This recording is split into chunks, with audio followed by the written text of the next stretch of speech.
اعمال کی اصلاح کرم سے کر دے۔ الحمدللہ رب العالمین والصلاة والسلام علی سید المرسلین، اما بعد فاعوذ باللہ من الشیطان الرجیم، بسم اللہ الرحمن الرحیم۔ الصلاة والسلام علیک یا رسول اللہ وعلی آلک واصحابک یا حبیب اللہ۔ الصلاة والسلام علیک یا نبی اللہ وعلی آلک واصحابک یا نور اللہ۔ درود پاک پڑھنے کے بے شمار فضائل و برکات ہیں۔ مصطفیٰ جان رحمت، شمع بزم ہدایت، نوشہ بزم جنت، پیکر جود و سخاوت صلی اللہ تعالی علیہ وسلم کی ذات پر درود پاک پڑھنا کب کب کہاں کہاں اور کیسے کیسے کام آتا ہے۔ جب بھی پڑھتے ہیں سنتے ہیں تو ایمان تازہ ہو جاتا ہے۔ میں کچھ حدیثوں کا یوں سمجھیے نچوڑ، کچھ حدیثوں کا عطر آپ کے سامنے پیش کرتا ہوں، جس سے آپ کو اندازہ ہوگا کہ درود پاک کیسے کیسے کام آتا ہے۔ میں اگزامپل کے طور پر آپ کے لیے ایک یوں سمجھیے کہ ایک سوال پوچھنا چاہتا ہوں کہ ایک مسلمان ہونے کی حیثیت سے، بینگ اے مسلم، اگر آپ سے کوئی یہ کہے کہ آپ ایک لسٹ بنائیے کہ دنیا میں آپ کیا کیا چاہتے ہیں، مرتے وقت آپ کیا چاہتے ہیں، قبر میں آپ کیا چاہتے ہیں، محشر میں آپ کیا چاہتے ہیں، ایک خیال ہے کہ لسٹ بنائے انسان کہ یار اگر میری ساری خواہشیں جو دنیا کی، مرتے وقت کی، آخرت کی ہوں تو وہ کیا ہوں گی، وہ ذہن میں رکھیے گا۔ اور اب میں آپ کو بہت ساری حدیثوں سے ایکسٹریکٹ کر کے ایک خوبصورت سا نچوڑ پیش کرتا ہوں۔ نبی پاک علیہ الصلوۃ والسلام کے فرمان کے مطابق آپ بیماری سے شفا چاہتے ہیں، آپ درود پاک پڑھیے۔ آپ روزی میں برکت چاہتے ہیں، آپ درود پاک پڑھیے۔ آپ قرضے میں ہیں اور قرضے سے نکلنا چاہتے ہیں، آپ درود پاک پڑھیے۔ آپ ٹینشن فری لائف گزارنا چاہتے ہیں، آپ درود پاک پڑھیے۔ آپ دنیا میں عزت چاہتے ہیں، آپ درود پاک پڑھیے۔ آپ دنیا کی ذلت و رسوائی سے بچنا چاہتے ہیں، آپ درود پاک پڑھیے۔ سنیے، مرتے وقت کلمہ پڑھنا چاہتے ہیں اور جاتے جاتے میرے آقا علیہ الصلوۃ والسلام کا دیدار کرنا چاہتے ہیں تو درود پاک پڑھیے۔ قبر میں منکر نکیرین کے سوالات میں ثابت قدمی چاہتے ہیں، درود پاک پڑھیے۔ محشر کے دن نبی پاک کے ہاتھوں جام کوثر چاہتے ہیں، درود پاک پڑھیے۔ پل صراط سے خیر سے گزرنا چاہتے ہیں، درود پاک پڑھیے۔ اور جنت میں آقا کے ساتھ جانا چاہتے ہیں، درود پاک پڑھیے۔ اور سنیے، مدینے جانا چاہتے ہیں، درود پاک پڑھیے۔ اور نبی پاک علیہ الصلوۃ والسلام کی خواب میں زیارت چاہتے ہیں، تب بھی درود پاک پڑھیے۔ اب مجھے بتائیے نا کہ جتنی میں نے فضیلتیں بیان کی، اس کے علاوہ اور کیا چاہیے؟ ایک مسلمان کو اور کیا چاہیے؟ عزت والی زندگی ہو، روزگار میں برکت ہو، پریشانیاں اور ٹینشنیں نہ آئیں، مصیبتوں سے نجات مل جائے، کلمے والی موت ملے، آقا قیامت کے دن ساتھ جنت میں لے جائیں۔ Whatever I need in this دنیا اینڈ ہیئر آفٹر، یہاں اور وہاں کے لیے جو بھی میری نیڈز ہیں وہ ساری تو درود پاک پوری کر رہا ہے۔ میں نے جتنی فضائل بتائے نا، سب ہی فضیلت کے پیچھے کم و بیش حدیث پاک موجود ہے، یعنی نبی پاک نے سارے انعام خود بتائے ہیں فضائل درود میں۔ تو اتنا کمال کا وظیفہ ہے، مگر بدقسمتی یہ ہے کہ ہم میں سے بہت بڑی تعداد درود پاک نہیں پڑھتی ہے، بہت کم پڑھتے ہیں۔ فضول باتیں، گپ شپ، جناب موبائل کے ساتھ گھنٹوں گزر جائیں گے مگر درود پاک کے لیے وقت نہیں نکالتے۔ تو خدارا اگر آپ خوشگوار، پرسکون، مقبول زندگی گزارنا چاہتے ہیں تو اپنی زندگی میں درود پاک کو ایسا شامل کر لیں جیسے بریک فاسٹ، لنچ اور ڈنر نہیں چھوٹتا، ایسے درود نہیں چھوٹنا چاہیے۔ پھر آپ دیکھیں آپ اس کو کیسا فائدہ مند پائیں گے۔ اللہ مجھے بھی اور آپ کو بھی کثرت کے ساتھ درود پاک پڑھنے کی توفیق دے۔ آج میں آپ کو کم و بیش 2500 سال پیچھے لیے چلتا ہوں اور ایک ایسی عشق بھری داستان سنتے ہیں جس کی مثال ساری دنیا میں نہیں ملتی۔ بات ہے almost 2500 years ago۔ ایک بادشاہ تھا جس کا نام طبہ تھا۔ یمن کا جو بھی بادشاہ ہوتا تھا اس کو طبہ کہتے تھے۔ اور جس بادشاہ کی میں بات کر رہا ہوں یہ تبا اول تھا، پہلا تھا۔ یہ بادشاہ بڑا کمال کا بادشاہ تھا، پوری دنیا کا اس نے سفر کیا، اور جہاں بھی جاتا اس جگہ پر وہاں کے 10 علماء کو اپنے لشکر میں شامل کر لیتا۔ اور چونکہ لشکر بہت بڑا تھا، لوگ کتنے تھے اس کے ساتھ؟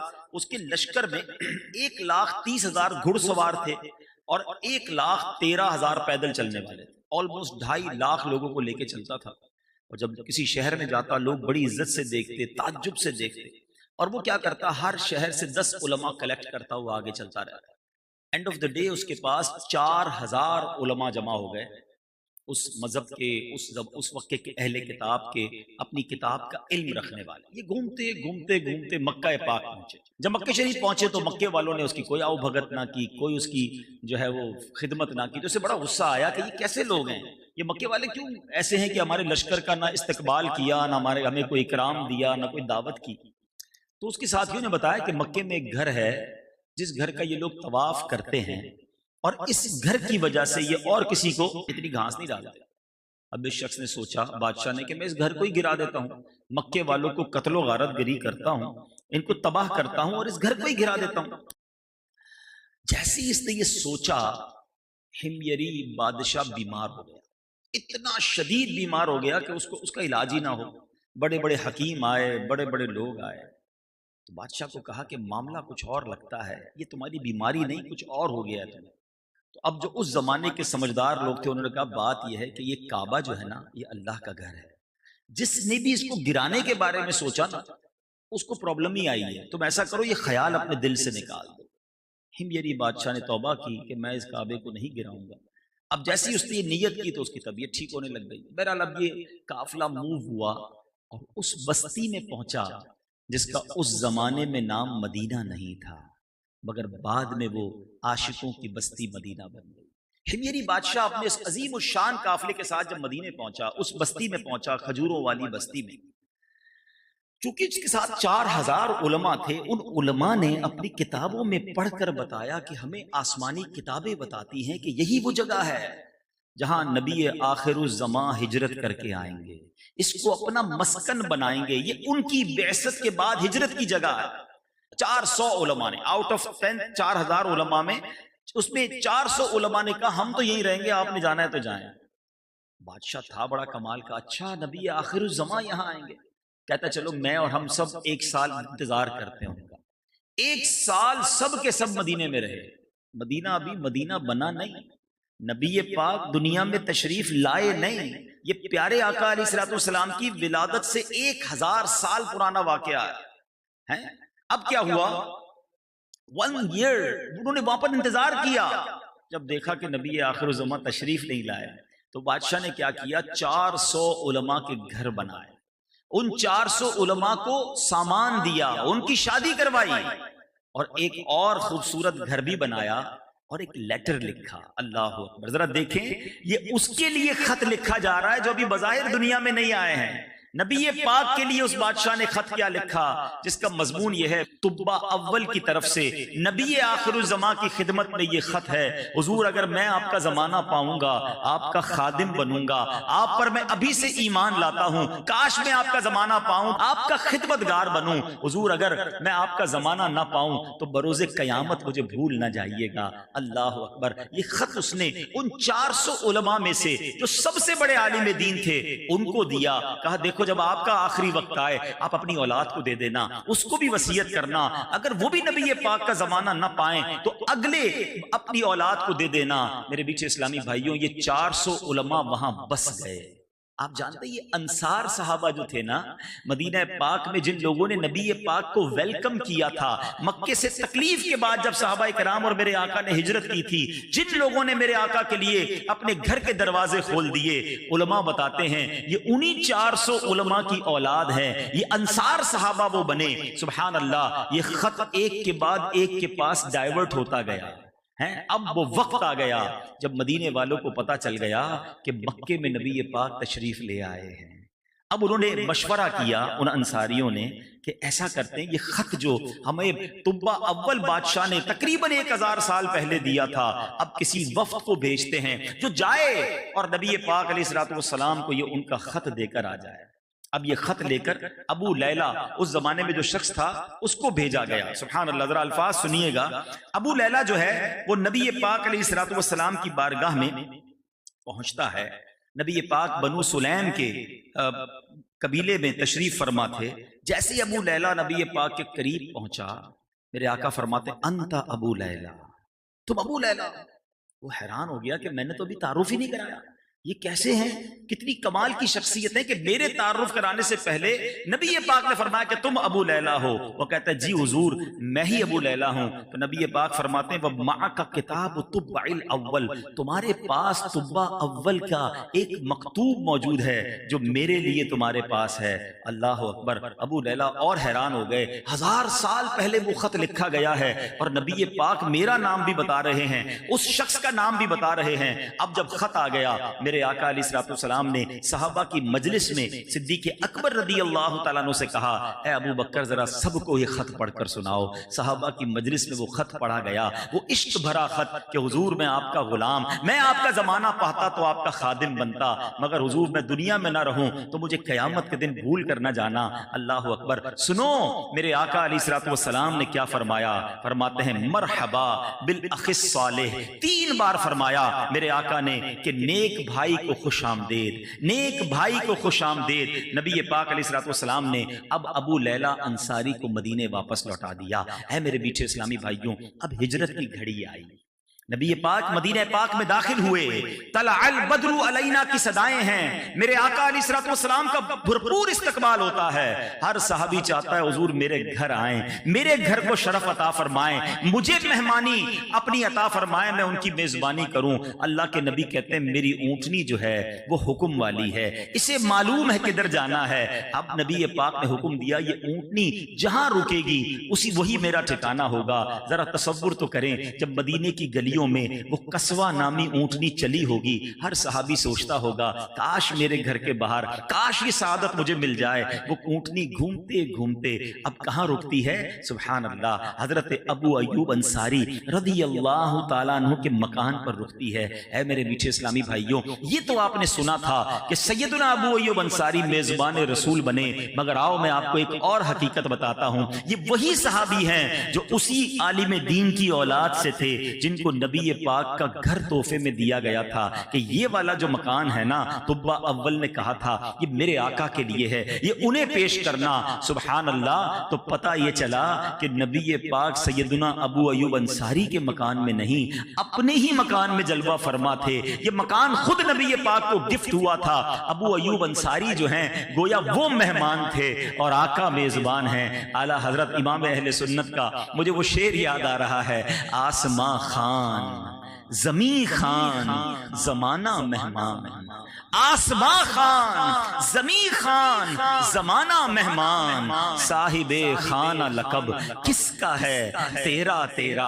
دنیا میں آج تک کوئی ایسی پرسنالٹی نہیں آئی کہ جس کے پیدا ہونے سے پہلے 1000 سال پہلے سے اس سے محبت کرنے والے، اس کا نام لینے والے، اسے گفٹ دینے والے، اس کا غلام بننے کی تمنا رکھنے والے لوگ ہوئے ہوں۔ ارے نبی پاک سے محبت تو خیر جبریل کو بھی ہے، حضرت آدم سے محبت کا ذکر چل رہا ہے، مگر پیارے آقا علیہ الصلوۃ والسلام کے مدینے کو ابھی نبی پاک نہیں آئے، اپنا مسکن بنا لینا، اس مدینے کو چھوڑ کر نہ جانا۔ اللہ اکبر۔ دنیا میں کوئی ایسا شہر نہیں کہ جہاں 1000 سال پہلے سے مکین کی آمد سے پہلے مکان آباد کیا جا رہا ہو۔ یہ ہے میرے آقا علیہ الصلوۃ والسلام کی شان۔ اللہ کریم ہمیں نبی پاک علیہ الصلوۃ والسلام سے سچی محبت اور ان کی سچی غلامی عطا فرمائے۔ نبی پاک کی شان میری اور آپ کی اوقات بھی نہیں۔ سچی بات تو یہ ہے، ہم یہ اجتماع کرتے ہیں، محفل کرتے ہیں، ذکر کرتے ہیں، چاہے نثر میں کریں چاہے نعت میں کریں، یہ ہم اپنی جھولیاں بھرنے کے لیے کرتے ہیں۔ وَرَفَعْنَا لَكَ ذِكْرَكَ، اللہ قرآن میں کیا فرما رہا ہے؟ اے محبوب ہم نے تمہارے لیے تمہارے ذکر کو اونچا کیا۔ سیدی اعلیٰ حضرت لکھتے ہیں نا، تو گھٹائے سے کسی کے نہ گھٹا ہے نہ گھٹے، جب بڑھائے تجھے اللہ تعالی تیرا۔ اللہ کریم نے اپنے حبیب علیہ الصلوۃ والسلام کے ذکر کو کس شاندار انداز میں اپنے ذکر کے ساتھ جوڑا. اسی آیت کے بارے میں نبی پاک علیہ الصلوۃ والسلام نے جبریل امین سے ایک سوال کیا. اے جبریل اس آیت کے بارے میں بتاؤ.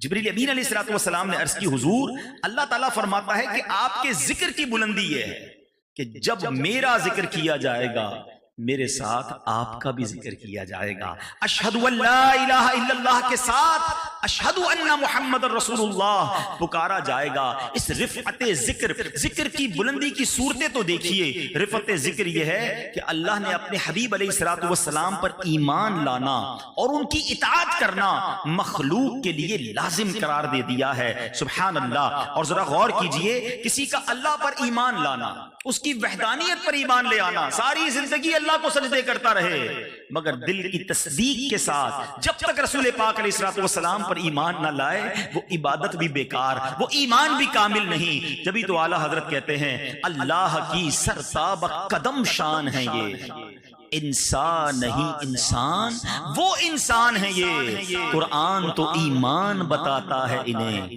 اور ایمان یہ کہتا ہے میری جان ہے یہ. اب ذرا قرآن پاک کا ایک خوبصورت جائزہ پیش کروں گا. قرآن مجید میں اللہ تعالیٰ نے اپنے حبیب علیہ الصلوۃ والسلام کے ذکر کو اپنے ذکر کے ساتھ, اپنی اطاعت کو اپنے حبیب علیہ الصلوۃ والسلام کی اطاعت کے ساتھ کیسا مرج کیا, کس شان سے نبی پاک کا ذکر کیا. ذرا سنتے جائیے گا, ایمان تازہ ہو جائے گا. ذرا سوچئے گا, اللہ تعالیٰ فرماتا ہے سورہ بقرہ آیت نمبر 278 and 279, آپ سے جنگ خدا سے جنگ ہے.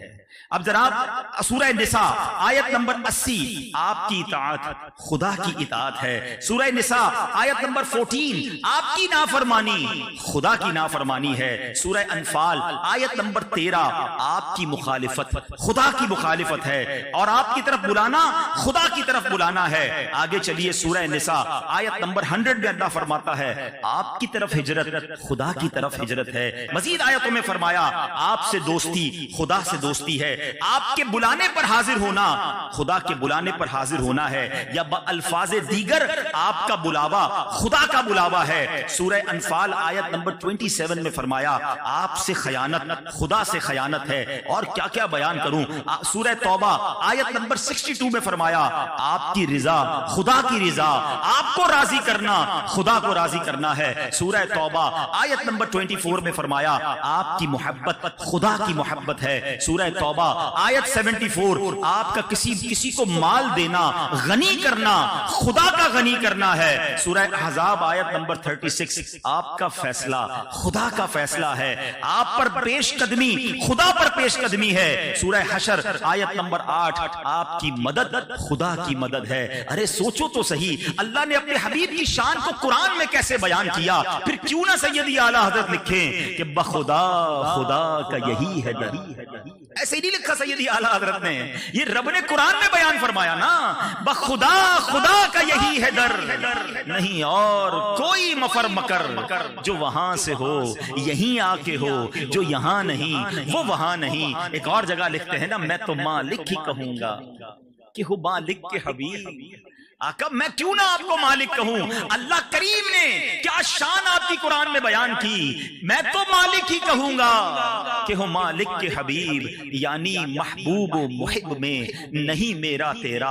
ارے ہم اور آپ کیا ذکر کریں, ہماری اوقات کیا ہے. یہ خدا کی قسم, یہ اللہ کی مہربانی مجھ پر اور آپ پر ہے کہ اس نے میری زبان کو آپ کے کانوں کو ہمارے اوقات کو یہ موقع دیا کہ ہم اللہ کے حبیب کی شان بیان کر رہے ہیں, ان کا ذکر کر رہے ہیں. تو بہرحال میرے بیچ اسلامی بھائیوں بہت ساری باتیں قرآن کے ذریعے بھی سیکھنے کو مل رہی ہیں. آپ علیہ الصلوۃ والسلام کا ذکر ذرا سنیے کہ کہاں کہاں اللہ نے بلند فرمایا.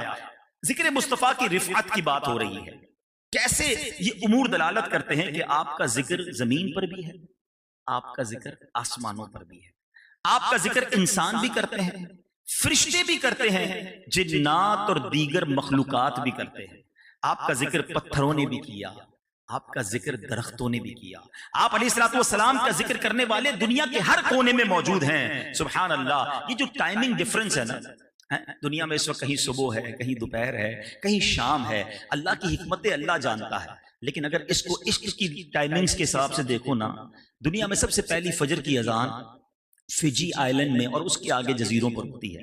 اللہ کی رحمت سے مجھے دعوت اسلامی کے مدنی قافلوں میں وہاں جانے کا موقع ملا تو وہاں دنیا میں سب سے پہلی اذان ہوتی ہے. فجر کی اذان ہوئی جہاں اللہ کا نام لیا مؤذن نے, اللہ اکبر اللہ اکبر, اشہد ان لا الہ الا اللہ, اشہد ان لا الہ الا اللہ. اب مؤذن کہتا ہے اشہد ان محمد رسول اللہ صلی اللہ تعالی علیہ وسلم. اللہ کا ذکر بلند ہوا, ساتھ اس کے حبیب کا ذکر بلند ہوا. ابھی کچھ منٹ گزرے تو جناب اب آسٹریلیا میں اذان شروع ہو گئی. اب جناب آگے چلتے جائیں تو فار ایسٹ کے مختلف ملکوں میں نماز کا وقت شروع ہوا. یہ ٹائمنگ ایک ایک دو دو تین تین منٹ کا آپ نے دیکھا ہوگا. کراچی سے حیدرآباد کا فرق, حیدرآباد سے میرپور خاص, پھر سکھر, آگے جائیں پنجاب, پھر خیبر پختونخوا. ہر لمحے, ہر سیکنڈ, ہر منٹ دنیا میں کہیں نہ کہیں اذان ہو رہی ہے. وہ فجر کی اذان چلتے چلتے ابھی پاکستان نہیں پہنچی, وہاں ظہر کی اذان کا وقت ہو گیا. وہ ظہر کی اذان آگے بڑھی تو عصر کا وقت ہو گیا. دنیا کے کونے کونے میں اللہ نے اپنے حبیب کے ذکر کو بلند کرنے کا وہ انتظام کیا. کون سا لمحہ ہے جب نبی پاک کا ذکر اس دنیا میں بلند نہیں ہو رہا؟ وَرَفَعْنَا لَكَ ذِكْرَكَ, کیسا رب نے ذکر بلند کیا. ارے یہ تو صرف اذان کی بات ہے, مجھے بتاؤ قرآن کہاں نہیں پڑھا جاتا؟ ہر وقت دنیا میں لاکھوں لوگ قرآن پڑھ رہے ہوتے ہیں. میں نے آپ کو قرآن کی آیتیں ہی تو سنائی ہیں. جگہ جگہ رب نے نبی کی شان بیان کی ہے. کہیں یاسین کہا ہے, کہیں طٰہٰ کہا ہے, کہیں رحمت للعالمین کہا ہے, کہیں بشیر و نذیر کہا ہے. تو گویا اللہ تعالیٰ نے تلاوت قرآن کے ذریعے اپنے حبیب کے ذکر کو بلند کیا.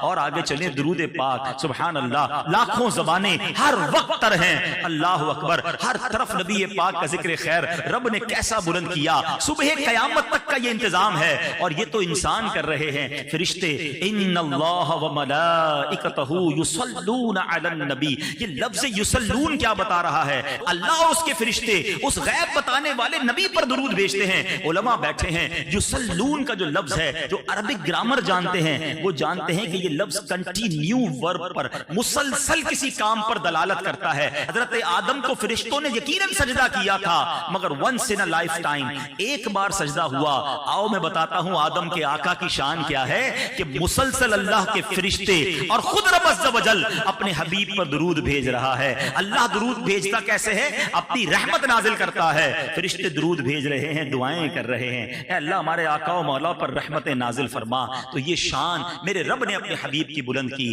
اور کیا خوبصورت بات اعلیٰ حضرت کہتے ہیں, عرش پہ تازہ چھیڑ چھاڑ, فرش پہ طرفہ دھوم دھام, کان جدھر لگائیے تیری ہی داستان ہے. اللہ اکبر, سبحان اللہ. یہ شان میرے آقا علیہ الصلوۃ والسلام کی ہے. میں آپ کو تقریباً 1450 سال پہلے کی ایک اوپن ہارٹ سرجری بتاتا ہوں. اور ایک نہیں ہوئی, دو نہیں ہوئی, 4 بار ہوئی. اور یہ معجزہ ہے میرے آقا علیہ الصلوۃ والسلام کا, جس کو شق صدر کہا جاتا ہے. نبی پاک علیہ الصلوۃ والسلام کے سینہ اقدس کو کھولا گیا, چیرا گیا, اور دل انور کو باہر نکالا گیا. مزید نور کی بارش کی گئی, اور واپس جب سینہ اقدس کو سیا گیا نہ کوئی تکلیف تھی. اعلیٰ حضرت کہتے ہیں تو جو چاہے تو ابھی میل میرے دل کے دھلیں. آقا تو جو چاہے تو ابھی میل میرے دل کے دھلیں, کہ خدا دل نہیں کرتا کبھی میلا تیرا. حضور آپ کا دل تو نورانی ہے. اب ادھر بھی نگاہ فرما دیں. ایک اور جگہ اعلیٰ حضرت لکھتے ہیں نا, ایک دل ہمارا کیا ہے, آزار اس کا کتنا. آقا ہمارے دل کی کیا حیثیت ہے, اس کی اوقات ہی کچھ نہیں ہے. آپ تو وہ ہیں جب چلتے ہیں تو اشارہ فرمائیں تو مردے زندہ کر دیتے ہیں. حضور اس مردہ دل پر بھی نگاہ فرما دیں, اسے بھی زندہ کر دیجئے. ایک دل ہمارا کیا ہے, آزار اس کا کتنا, تم نے تو چلتے پھرتے مردے جلا دیے ہیں. تو بہرحال اب جو میسج ہے, جو سمجھنے والی بات ہے, قلب مصطفیٰ صلی اللہ تعالی علیہ وسلم کا ذکر ہو رہا ہے. آپ اپنے دل پر غور کریں. ہمارا دل صاف ہے, ہمارا دل برائیوں سے پاک ہے. آج کل بڑی امپورٹنس دی جاتی ہے ہارٹ ڈیزیزز کو. لوگ ڈسکس کرتے ہیں, جم جاتے ہیں, ورزش کرتے ہیں, یار کولیسٹرول نہیں بڑھنا چاہیے, بلڈ پریشر پراپر رہنا چاہیے, شوگر کا معاملہ سیدھا رکھنا ورنہ ہارٹ پرابلم ہو جائے گی. یہ ہارٹ پرابلم کیا کر لے گی؟ اینڈ آف دا ڈے کسی کو ہارٹ اٹیک ہو جائے, اللہ نہ کرے ہارٹ فیل ہو جائے, تو انسان مر جاتا ہے. ٹھیک ہے, علاج کرنا چاہیے, اپنے دل کا خیال رکھنا چاہیے. لیکن یہ جو بیماری میں بتانے جا رہا ہوں نا, دل کی کچھ بیماریاں اکثر لوگوں میں پائی جاتی ہیں, نہ جس کے بارے میں کسی کو معلوم ہے, نہ تو کوئی ڈائگنوز کرنے کے لیے تیار ہے, نہ کوئی علاج ڈھونڈتا ہے. حالانکہ یہ وہ بیماریاں ہیں کہ دل میں آ جائیں تو انسان جو ہے وہ ایمان سے ہاتھ دھو بیٹھتا ہے۔ میں صرف 2 بیماریوں کا ذکر کرتا ہوں چونکہ وقت کم ہے، ورنہ یہ پوری ڈیٹیل ہے کتابوں میں کہ انسان وہ بیماریوں کے بارے میں جانے، اس کا علاج کرے، اس سے بچائے اپنے آپ کو، ورنہ اعمال بھی برباد ہو جاتے ہیں، ایمان بھی برباد ہو سکتا ہے۔ ایک بیماری وہ ہے جس کے بارے میں میرے آقا علیہ الصلوۃ والسلام فرماتے ہیں کہ بدگمانی بدترین جھوٹ ہے، اس کو کہتے ہیں نیگیٹو اپروچ۔ بدگمانی کیا ہے؟ ہمیشہ غلط سوچنا کسی کے بارے میں، اچھی بات بھی کرے کہتے ہیں نہیں یار اس کی نیت یہ تھی، اس کا حال یہ ہے۔ اب ایگزامپل کے طور پر کچھ لوگ کہتے ہیں یار ہم تو بدگمانی نہیں کرتے، اپنے بارے میں سوچئے ذرا۔ ہم کسی کو فون کرتے ہیں، فون نہیں اٹھایا اس نے، ہمیں ضروری کام تھا، خیال کیا آتا ہے؟ پہلا خیال ہی کچھ لوگوں کو یہ آتا ہے یار بڑا آدمی ہو گیا ہے، پہلے تو روز فون کرتا تھا، آج ٹائم ہی نہیں ہے، میرا نمبر دیکھ کے نہیں اٹھایا، پیسے دینے تھے نا، اب کہاں دے گا، پیسے لینے تھے تو روز کرتا تھا فون۔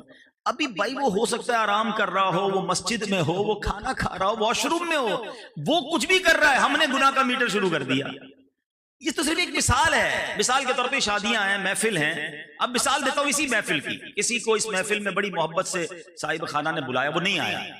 نارملی لوگ کیا کہتے ہیں، ہاں یار فنکشن ہوتا نا پھر آ جاتا، اللہ رسول کے نام کی محفل میں کدھر آئے؟ ارے اللہ کے بندو، اس کا محفل میں آنا واجب تو تھا نہیں، لیکن وہ ہو سکتا ہے کسی مجبوری کی وجہ سے نہ آیا۔ آپ نے بدگمانی کر کے اپنے نامہ اعمال میں حرام لکھوا لی، اور یہ ایک مثال ہے، ورنہ یا تو بھائی کو بھائی سے بدگمانی، بہن کو بہن سے بدگمانی، ساس کو بہو سے بدگمانی، بہو کو ساس سے بدگمانی، شوہر بیوی بدگمان ہیں۔ گھر میں بیچاری کوئی بہو نیک بن جائے تو اس نے مدنی چینل ہی دیکھ لیا، کوئی وظیفہ ہاتھ میں لے آ گیا، تسبیح پہن کے پڑھ کے درود پڑھ رہی ہے تو ساس کہتی لگتا ہے میرے لیے کوئی وظیفہ لے کر آئی ہے، میرے لیے لگتا ہے پڑھ پڑھ کے پھونک رہی ہے، میرا بیٹا اپنا بنا لے گی۔ وہ اللہ رسول کا ذکر کر کے جنت کما رہی ہے اور تم بدگمانی کر کے اپنے نامہ اعمال میں گناہ لکھوا رہے ہیں۔ یعنی یہ میں مثال دے رہا ہوں، کاروباری لوگ ہوتے ہیں، اب نارملی دکانیں قریب قریب ہوتی ہیں، مارکیٹ ایک ہوتا ہے، اچھا خاصا بیچارہ ایک دکاندار نمازی بھی ہے، سر پہ ٹوپی بھی لگاتا ہے، دکان پہ کچھ قرآن بھی پڑھتا ہے، ہاں یہ لگتا ہے وظیفہ اسی لیے کر رہا ہے میری دکان بند ہو جائے اس کی دکان چل جائے، وہ قرآن پڑھ کے جنت کما رہا ہے، تم بدگمانی کر کے گناہ کما رہے ہو۔